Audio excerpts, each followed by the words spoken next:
Hey review family, keep it high, keep it tight. My name is Jay Morris, the review guy, reviewing music for the love of music, and I'm back again to bring you another video. Before we get into the big, buff, meaty type of record releases coming out this month, as well as all of the videos I have planned, I gotta do my monthly roundup series, Albums I Liked. This one is obviously for April, and of course all of the reviews for all of these records are going to be down in the description box below. This is just a general catch-up series for those of you that have missed some of my reviews or just want to know the records that I really enjoyed, some of my most bulky recommendations. Obviously, I want to know your favorite records from the past month. Go ahead and let me know in the comment section below what records you enjoyed most. Perhaps there was something I missed and I could get a good recommendation out of it. Without further ado, let's get right into it. So number one, the Worm record Colony Collapse. Although I was a little bit critical of how some of the noise was implemented and got a little bit repetitive, this record is great for fans of, I would say, Full of Hell, people that enjoyed the very noisy, abrasive type of grindcore music that Full of Hell performs, inserting a lot of heavy distortion, heavy noise into their sound. Combine that with a very cynical and hardy type of lyrical style and a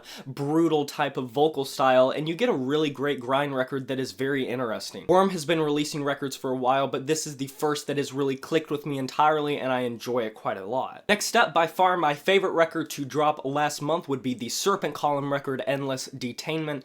This is an EP. It's classified as an EP even though it is decently long. This is what you could call an avant-garde, blackened death metal grindcore record. There are so many influences going into this, such a dense, cacophonous, foggy atmosphere to this whole thing. The production is absolutely piercing. Everything is so layered. The vocals have this massive reverb on it. It absolutely consumes everything in the mix. The instrumentation has some of the best low-end frequencies that I've heard this entire year, and it's just so rumbling. It feels like one solid motion, and it really does weigh down on you. This is literally the same effect as like a really heavy funeral doom or just a doom metal record in general. You also toss in some sludge metal elements, and the distortion on this record is so heavy. This record really is soul crushing in that regard. Next up, the debut release from Caustic Wound, Death Posture, gritty death metal record. There isn't really much to comment on about this record, and I wouldn't necessarily say it's in my top 10 of the year currently,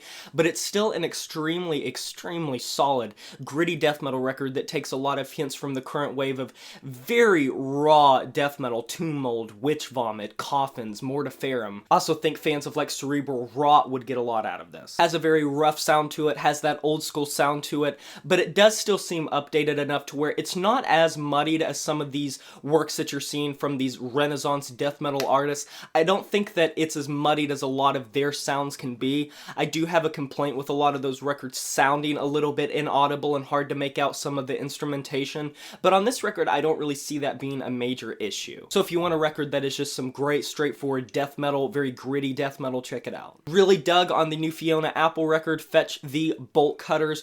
Super somber take, super emotional take, lots of relatability in the lyricism, some very subtle type of piano mixes, very minimalist in the scope of it. I could see some people saying it is bare minimum, I could see some people saying it was scant, but overall I just think that the relatability of the lyrics, Fiona Apple's vocal performance carries this record in a very nice way. And honestly, the instrumentation being so minimalist, the softness of it really does help. But I'm not going to say that some of the strings, some of the piano lines aren't really abrasive on this record, but in a different way. This is an emotionally heavy record that I equated to being heavier than some metal records, just in the poignancy and the way she comes across. She's a brilliant songwriter, and she's up there with some of the best songwriters of all time. Her poeticism on this record is undeniable. She is amazing at weaving a story together, and that contrasts so nicely with the instrumentation that she employs on this record, so I do highly suggest it. I know that I do have a lot of metalheads that maybe don't listen to this type of music often, but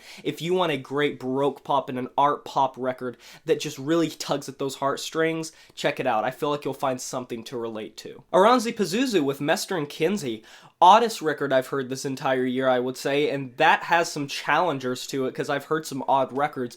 This is an avant-garde psychedelic black metal project quite possibly the most psychedelic project that Oranssi Pazuzu has ever come out with. This Finnish band has really been pushing the boundaries of sound ever since their formation, merging a very chaotic and hectic styling of psychedelic black metal and post-metal, raw black metal, and it just comes together to create a cacophonous environment, but it also has a lot of atmosphere when it does slow down. They really turn up some of these sludge metal and some of the psychedelic influences that have always been present in their sound, but a lot of times would only take the forefront in key sections. I would say it dominates this track listing for the most part, so if you want a very odd, somewhat avant-garde record that takes black metal into a direction you don't often hear from a band that knows how to do it, check it out. Ulcerate, Stare Into Death and Be Still.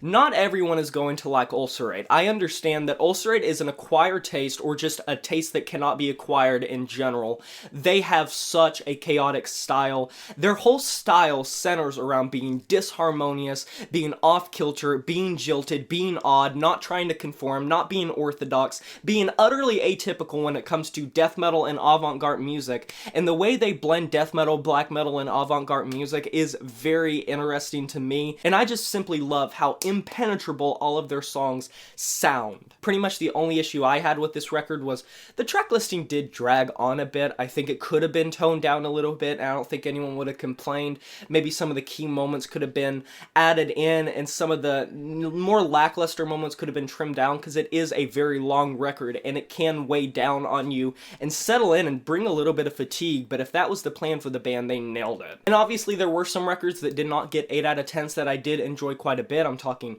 Trivium, Dance Gavin Dance, Testament, August Burns Red, Benighted. But these were just my favorite records that dropped last month. Go ahead and let me know yours. If you did like this video, be sure to drop a like, it does help out a lot. Subscribe to join the review family today, and smash that notification bell to be notified of my future uploads.